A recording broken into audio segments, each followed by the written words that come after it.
Well, hopefully I can figure out how to stitch videos together. If not, then I'll be uploading two things with a really awkward break between. Such that the sine of theta is the same as the sine of 5 pi over 2.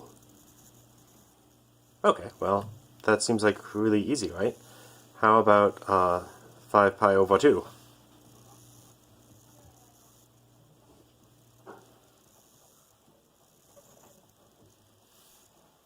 Alright, let's just check. Is the sine of 5 pi over 2 the same as the sine of 5 pi over 2? It is, right? I don't know what the sine of 5 pi over 2 is, but whatever it is, it's the same as itself.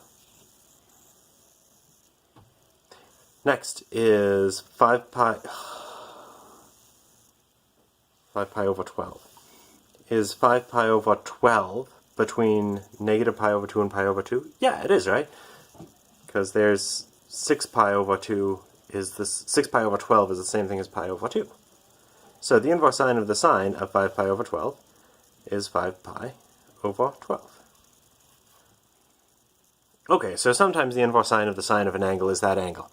Surely that makes perfectly good sense. Let's see an example when it's not.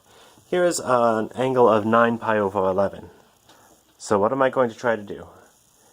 I'm going to find some angle theta between negative pi over 2 and pi over 2 with, satisfying that, the sine of this angle theta is the same thing as the sine of 9 pi over 11. Okay, so first guess would be, well, let's just try to use 9 pi over 11, but you can't, right? It's not even in the right quadrant. The range of inverse sine is quadrant 4 and quadrant 1. This is in quadrant 2. Well, how can you take something in quadrant 2, preserve its y value, and get in quadrant 1? You flip over the y-axis. So there's the angle that we actually want. And let's check it out. So this angle is the same as like that angle. But this angle is just, well, it's however much farther you need to go from 9 pi over 11 to pi. I guess that's 2 pi over 11. So the inverse sine of the sine of 9 pi over 11 is 2 pi over 11. It has the same y value, it has the same sign, and now it's between negative pi over 2 and pi over 2. Now let's talk algorithm. So if you want to compute the inverse sine of the sine of alpha, well, I'm going to go through some steps that will give you increasingly good guesses. So you want to find an angle for which the sine of theta is the same as the sine of the angle you're given, and well, there's one obvious guess. How about just take that same angle you're given? There's a first guess. If that number happens to be in the range of inverse sine, namely negative pi over 2 and pi over 2, then you're done. That's your answer. But surely that's not going to be the case all the time. So let's see, as long as your angle is between, I guess, like the smallest thing in the range of inverse sine and that number plus 2 pi, then at least you're kind of close. So what would that be? That'd be negative pi over 2 to 3 pi over 2, because that's negative pi over 2 plus 2 pi. Is your angle between these two? If so, then skip step 2. If not, then add or subtract some 2 pi's until it is. Okay. So now after you've done that, you've thrown out all these extra 2 pi's, then ask yourself, is the angle you have in between negative pi over 2 and pi over 2? If so, then you are done. Otherwise, replace that angle by pi minus theta.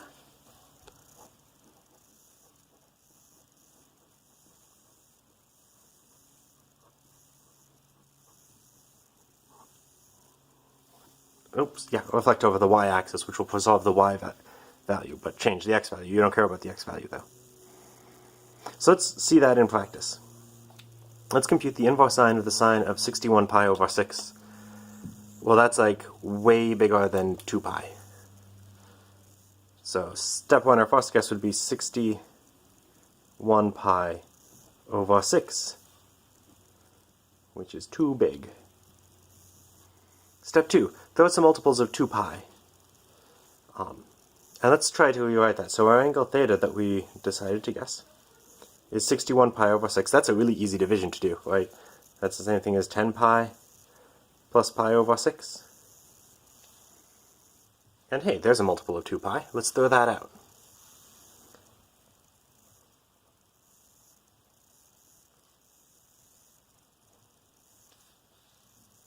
So our second guess is theta equal to pi over 6. Now let's read step 3. Is that angle between negative pi over 2 and pi over 2? Let's see, it's pi over 6.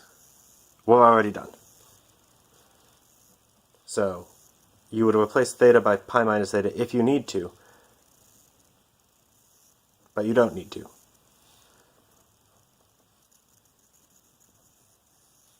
So the inverse sine of the sine of 61 pi over 6 is pi over 6. Let's play the same game again with another one. So if you want to compute the inverse sine of the sine of 67 pi over 6, well, let's run the same argument. So our initial guess will be 67 pi over 6, which, well, right, there's some easy long division that you could do. That's the same thing as 10 pi for the 60 plus 7 pi over 6. So now our second guess would be throw out that even multiple of pi. You don't need it. So you throw out that even multiple of pi, you would get 7 pi over 6.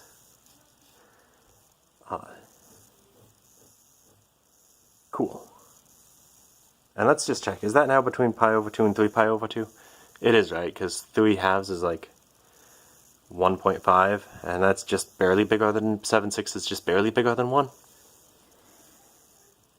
Okay, but now let's move on to step 3. Is that between negative pi over 2 and pi over 2? It's not. 7 pi over 6 is bigger than pi. So, do this.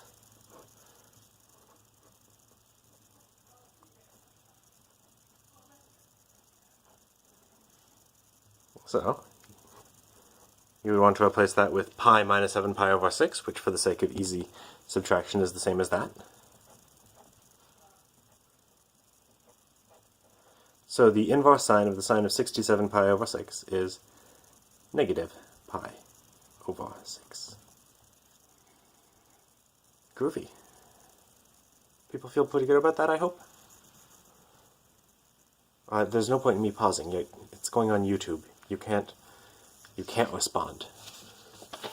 You can shout at the screen, I guess. Let's just really quickly talk through the same thing for cosine.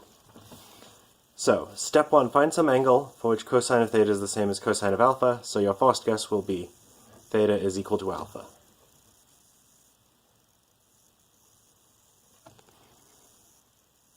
If this angle theta is already between 0 and pi, the range of inverse cosine, then you're done, because you already have a valid output for inverse cosine.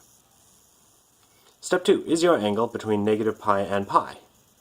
If not, then right, so why negative pi and pi? Well, because they're the numbers that'll work out for the next step of the algorithm. If not, then we'll add or subtract multiples of 2 pi until it is. So, do that, add a bunch of 2 pi's, or throw out a bunch of 2 pi's, whatever you want to do. If your angle is now in the range of inverse cosine, namely 0 to pi, then you're done.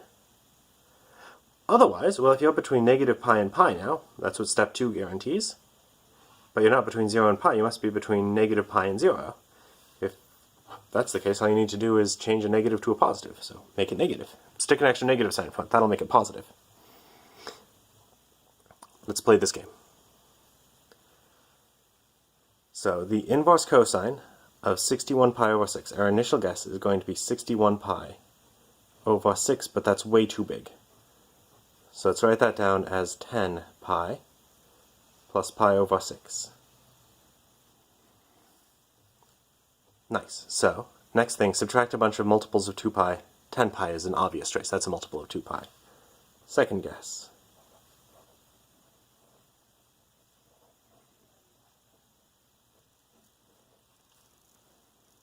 Alright, so there's step 2 done. That is now between negative pi and pi. And in fact, it's between 0 and pi. So, do you need to replace theta by negative theta? Nope.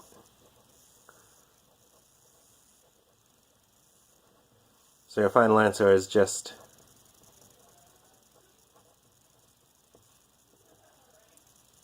pi over 6. So the inverse cosine of the cosine of 61 pi over 6 is pi over 6. And let's do the same thing for 67 pi over 6, just to see another example going on. So what do you need to do? Well, we're going to throw out multiples of pi over 6 until we get an answer that we like. So 67 pi over 6, that's the same thing as, well, the first guess should always be that angle. First guess is 67 pi over 6, which happens to be the same thing as 10 plus 10 pi, I'm getting tired, plus 7 pi over 6. So, throw out those multiples of 2 pi. The second guess, according to this logic, would be 7 pi over 6. But let's check it out. So, step 2. Is the angle between negative pi over 2 and pi over 2? If not, then add or subtract multiples of 2 pi. 7 pi over 6 is a little bit bigger than pi. It is not between negative pi and pi. So that's no good. So, but step 2 tells us what to do. Add or subtract a multiple of 2 pi. So I'll subtract an extra 2 pi, which is the same thing as 12 pi over 6.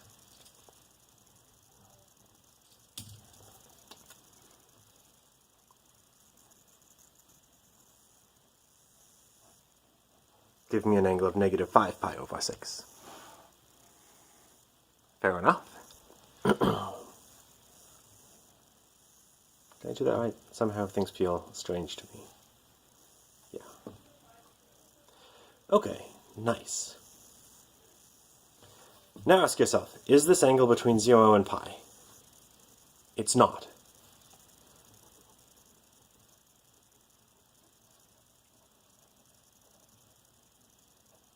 But you know what to do. Negative 5 pi over 6 is between negative pi and 0. If you want to get it between 0 and pi, just stick an extra negative sign in front.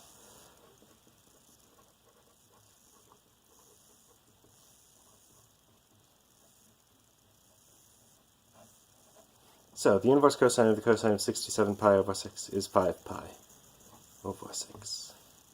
Cool. I hope this has been useful. Hopefully it's not too frustrating that it's going to be split into 2 separate lectures because of mysterious reasons. I hope you guys are having a good weekend and enjoying a day off from class. I'll see you on Wednesday. Bye-bye.